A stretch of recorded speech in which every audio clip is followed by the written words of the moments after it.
Julian, how are you? Good, how are you? Belichick was talking this morning. He was asked, do you get nervous before games? He said, yeah, every game. Every game counts in this league. What is it like for you as a player? Do you get nervous? And how do you manage that before games? Yeah, I mean, I think the nervous process is definitely part of doing something that you care about. So I definitely get a little nervous, but when that happens, I just try to go back and just go over everything that we've put in and kind of like studying for a test. Just going over your game plan, going over film, going over everything they do and trying to just prepare yourself the most you possibly do. So you definitely get, I definitely get nervous. Julian, you put out a shirt that said bet against us. I'm not taking questions about that. Do you embrace the underdog role that goes on that you guys are going through right now? I'm just worried about Kansas City. Julian, given all the success this organization has had, is there a genuine feeling of disrespect in the room? Honestly, I don't know. I don't look into stuff like that. We're just worried about Kansas City and doing everything I can to prepare myself mentally, physically, and emotionally to go out and play my best game. So, I don't know. I'm sorry. Julian, what have you seen from Kendall Fuller? He seems like their best corner. He's playing well.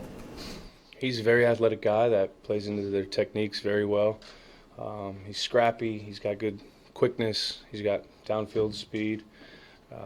He plays the ball in the air very well.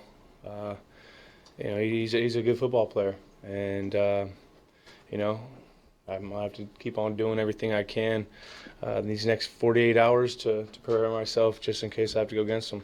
Coach mentioned that there's so much to watch when it comes to Kansas City because they do a lot of different things. It's the type of game where you'll just keep preparing, watching film up until the last minute, Saturday, Sunday, just because they do so many different things, the Chiefs. Definitely. I mean, it's the AFC Championship. You do everything in your willpower to go out there and go out confident. And usually when you're confident, it's because you're prepared well and you had a good week of practice and you know everything inside and out. So I would definitely agree with. Did the coach say that? Yeah, coach. Julian, how much pride do you take in the blocking game as receivers and tight ends? You guys seem to be all out in that game, helping the running backs get move ball on the field. I take a lot of pride in it. It's part of our job. It's helps the team go, and just as the tight ends and the linemen, they all have the job. The receiver has a job to block as well. So, it's part of our game. Julian, I think the decibel level was measured at 142 in KC. They say it's the loudest stadium. Do you notice that, and then does it present problems for an opposing ball club? You definitely, I guess you notice it because it's loud, but you try to do everything in your power during the week. Coach has the stereo blaring and working on nonverbal communication and all those types of things. So it's going to be a hostile environment. You expect that. They got an unbelievable fan base over there that loves their football, just as ours. So they're going to be all riled up. But I'm not going to worry about that. You're going to worry about just going in, trying to communicate what you got to do and go out and do it. Julian, what was the benefit for you growing up being a multi-sport athlete when you think back now? What's the benefits?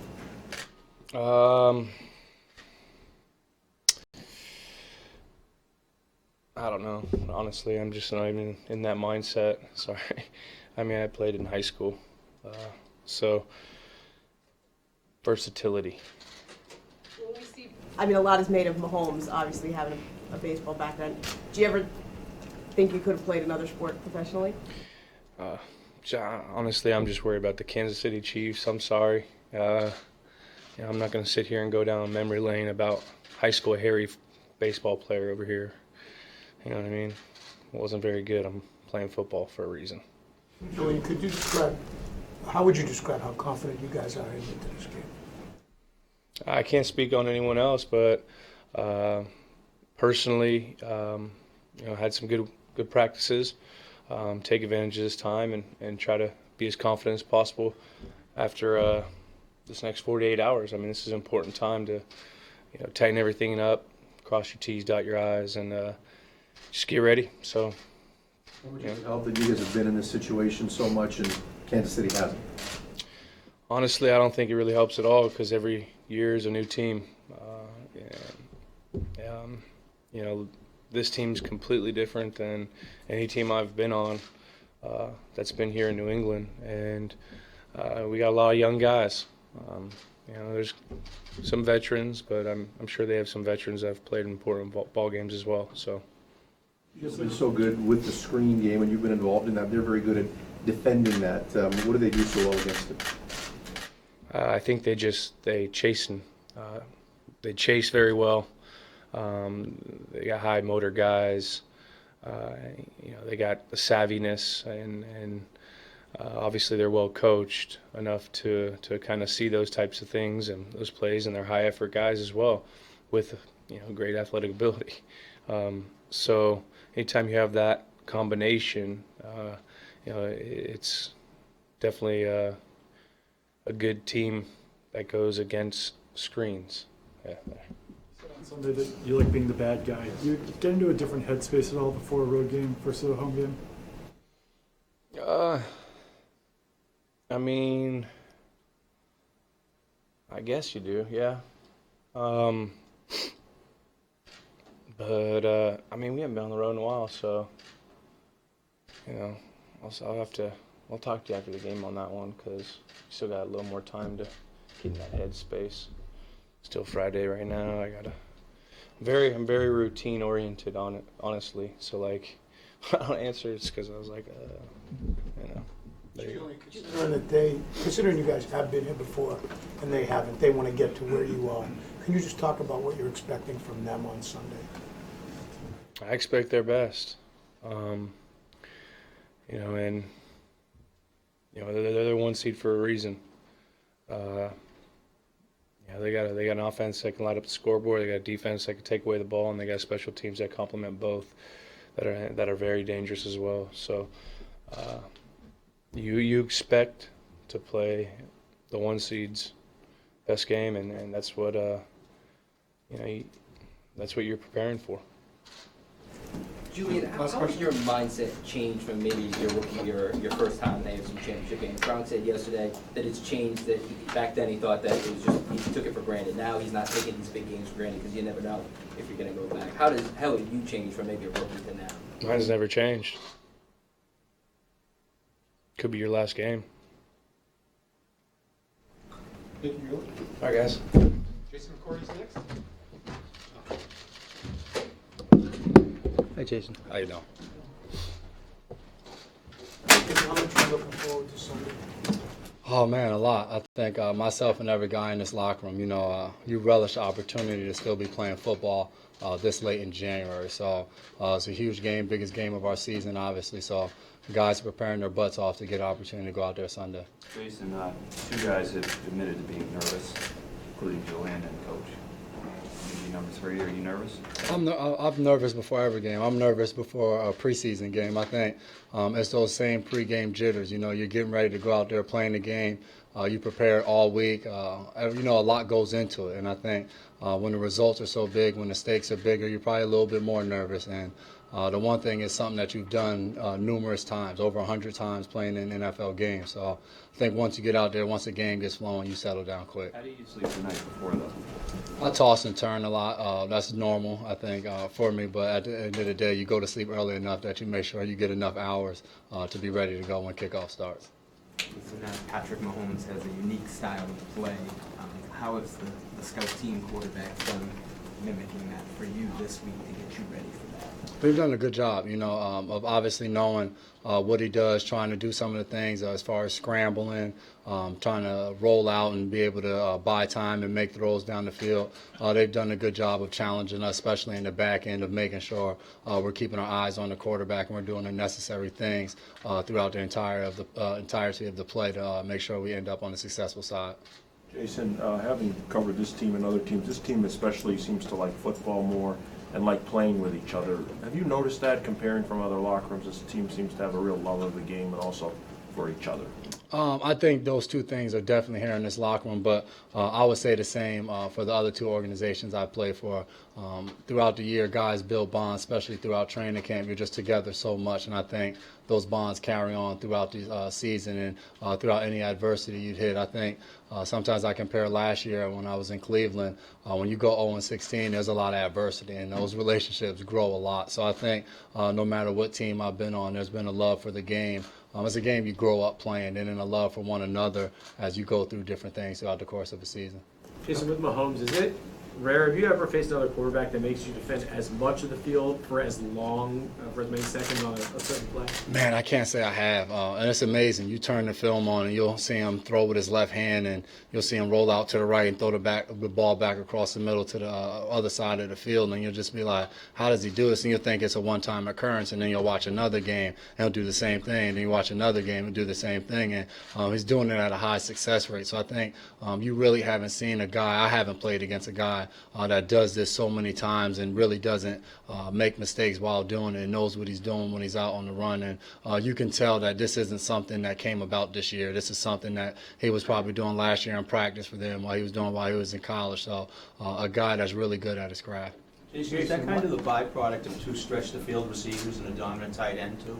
I mean, when you have that many weapons, it opens up so much for your offense. And like you just said, a guy like Tyreek Hill that can get deep from the backfield, from the split outside, inside, tight end as good as Kelsey, also with Watkins and Conley on the outside. They don't really put a receiver on the field that runs slower than a 4.3. So when you talk about that type of speed and those type of weapons, everything in the offense is available for them at any given time. Jason, I'm sure Why is it you're important for you to wear a shirt with a message preparing for this game, which is obviously well screened? Why is it important for you to have that out there? I just always have on something, whether it's a funny T-shirt, whether it's something that has meaning to me. I think a lot of times we just come out and we wear anything, and I think sometimes you can wear something that means something to you, and somebody may read it, and you saw it, read it, and may take you time. You may go look something up or read a little bit about it, and I think it's important for us, whatever platform we have, to use it the way we want to use it, so it can't be used in another way.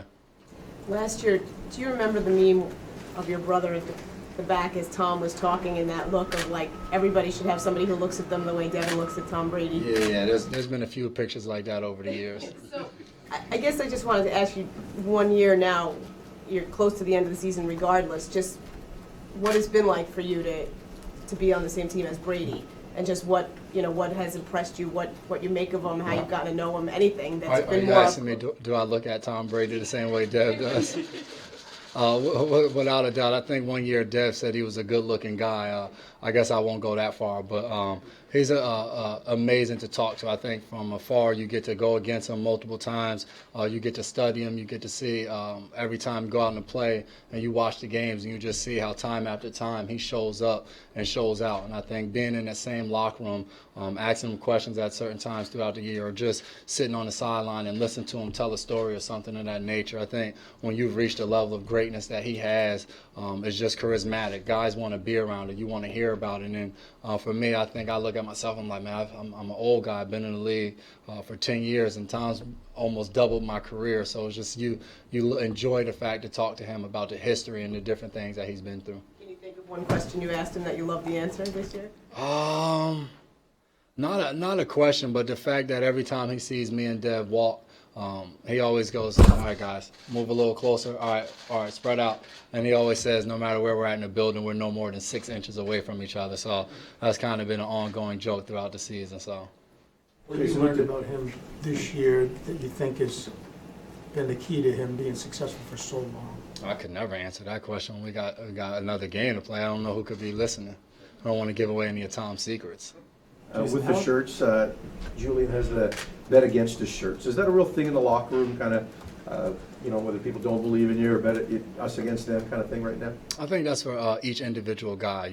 I think for us, different things motivate you, push you a little bit harder. And I think sometimes it grows deeper than just the team you're on. There's a lot of guys that in a locker room that maybe got passed up for a scholarship in high school, maybe got drafted like myself at the end of the 6th round. And you've just always had that chip on your shoulder. And it's just no matter what you go through in life, especially with football, there's just always someone or something. So I think that type of mindset, no matter if you're 16-0, you're rolling through the playoffs, no matter what the situation is, there's always gonna be somebody that's doubting you or saying something about you. So I think for certain guys, I think individually it may be something that kind of gives you that extra kick. Jason, how is the scout team done just to replicate Tyreek's speed in practice? They've done a good job. We have some good receivers that are doing a good job with the speed and really with the scrambles and everything that you possibly can do. I think at the end of the day, depending upon positions who you have, it's not going to be the exact same on Sunday. But I felt like we've gotten the best look that we possibly can throughout the course of this week of guys mimicking Tyreek Hill, Kelsey, and that goes all around Mahomes, the whole crew. Tyreek's speed, is it helpful just to have seen him twice in one season just because it might not catch you off guard quite as much? Oh man, unless you've gotten faster since week 6, I don't know if it'll pay its dividends. But I definitely think it's there. You turn the film on and obviously it pops. You know it, and I think once you get out there, it's just confirmation of it. So I think it helps anytime you see a team for the second time. As much as we may think it helps us, they're the same thing. They got the chance to go against us and see what we were going to do the same way. So we'll see on Sunday. Jason, how big is it to have J.C. Jackson playing more and playing so well going into this rematch? My guy Gerald, he's been fun to watch for me. As an older guy here and him coming in as a rookie and talking to him all throughout training camp. I remember like a day or two into training camp, I went up to him and was just like, "How did you not get drafted?" And I think early on, you guys saw it too. Preseason games, training camp practices, he just was always around the ball, making plays, catching picks, batting balls down, and he's just continued to grow. And not only his ability but his knowledge of the game, picking up on defense from a game plan standpoint, starting to understand what ways offenses are going to try to attack us. So it's always fun as an older guy just to watch that and continue to talk to him, not only about game plan and football, but also about life. Just going through, remembering back in those days when I was a rookie and everything that you go through, just continuing to talk to those guys, I think is a ton of fun, and it's always exciting to see them have success. Jason, what are you expecting from the Chiefs on Sunday? Oh man, expecting a hard-fought football game. A really, really, really good team is going to be out there in Kansas City, and we know that. And said it earlier in this week, when you get to this point in the season, no matter who you're going against, it's going to be the best opponent that you played. And obviously, we got a chance to play them earlier in the season, and they've grown a ton since then. So we know Sunday 5:40 is going to be our toughest game of the season. It's going to take a lot of execution for us to play a really good game to be able to compete with them. Jason, have you noticed anything different in practice, a little extra energy, or is it just business as usual for you guys? Oh, man, I felt like as soon as our regular season ended, coming in, it was just a little bit different. Even for me as an older guy who's never gotten an opportunity to play past the regular season, you can feel a little bit more juice. I guess you would say it's just different. When you prepare that week, if you don't get the results you want at the end of that week, you're coming in Monday to clean everything out. And I think Dev said it before the game. At that point, you're playing for work tomorrow. And I think that's the difference as you prepare. It's not like, hey, we're going in this game. Hey, guys, are we coming in Monday or Tuesday after this game to review the film? If you don't win the game, you're not coming in to review the film. So I think that's what changes the preparation and the mindset a little bit once the regular season ends. Thank you, Jason. Time will begin as we close the locker room. You're going to go 2:15.